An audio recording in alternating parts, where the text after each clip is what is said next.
Magandang hapon, kaibigan. Hindi ka magsaka hindi mo ito alam. Kasi nakikita ko sa mga post-post, comment lang ako ng comment. Ngayon ipapakita ko sa inyo kung totoo o hindi. Oh. Kukuha tayo ng palay. Palay talagang kasi yung mga iba kasi hindi nila alam kasi kung talagang anong problema talaga eh. Kukuha tayo ng palay. Palay po. Yan. Palay nakatago sa taas. Ito, palay oh. Palay, kukuha ko. Palay ano? Na-stuck. Kukuha tayo ng palay. Kay isang butil sa magsasaka ay talagang bahalaga. Isang butil lang yan. Sa lolo ko noon, pinapagalitan kami kung maraming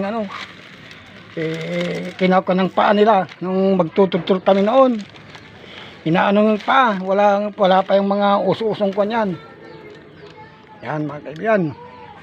Ito ang patunay na para hindi ka kasi magsasaka kaya hindi nyo alam yung kung ano ang problema talaga. Oh. Ito. Palay. Palay. Oh. Oh, tingnan nyo. Palay. Mabaho na. Sayang. Kung hindi rin sayang kung mayroon kayong manok. Yan, manok. Kung ibibinta mo dito, maamoy na, kulang sa araw. Ito ang sinasabi ko na comment ako ng kung kulang sa araw, hindi mo ma-stock, maamoy na oh. Kaya yung sinasabi ng iba na sa karsada ay bawal, totoo yan. Maniwala ko doon. Kaso, dapat sana pag sa barangay ka nagbilad, humingi ka ng yung sign. Kasi sign madali lang yan. Malayo pa yung sasakyan, nakikita na yung sign eh. Yung sign lang. Kahit na bawal kung talagang may cooperate ng barangay. Kasi alangan na ang mga magsasaka magpapasiminto pa sa bukid. Saan tayo tatanim? Oh. Saan tayo magtatanim ng palay kung sa bukid kami maglalagay ng siminto pagbila ng palay? Di maghanap kami ng siminto. Ngayon may siminto tayo. Ang luwang-luwang naman, yung kung binabakbak yan, harangan, okay lang sa inyo. Pagbila ng araw, ayaw nyo naman. Paano yan? Tinan nyo, sino kakain ito? Kung ilang sako ang stock mong gano'n, wala. Hindi makain talaga. Kaya ipagiling mo ito, wala rin. Kung may manok ka, swerte mo.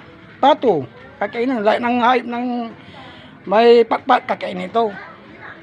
Pag baboy naman, darak naman, hindi man kainin ito eh. Kaya kung sakaling mga hindi magsasaka, galit kayo sa magsasaka, sana po maintindihan nyo sila. Hindi ako nakakuhan, talagang ang daan ay daan. Subukan ko na rin pinagalitan, kaya ito, nangyari dito, wala na. Oh, sana sa barangay may sila yung barikada. Ang tawag na yung para kung sakaling nagbula sila, malayo pa yung sasakyan makikita na. Hindi yung nagagalit kayo porque mayroong palay. Huwag naman ganun. Masasayang. Oh. Gusto niyo mag-angkat tayo sa ibang bansa. Ang magsasaka natin ay taban na dahil puro ganito mangyayari. Wala na.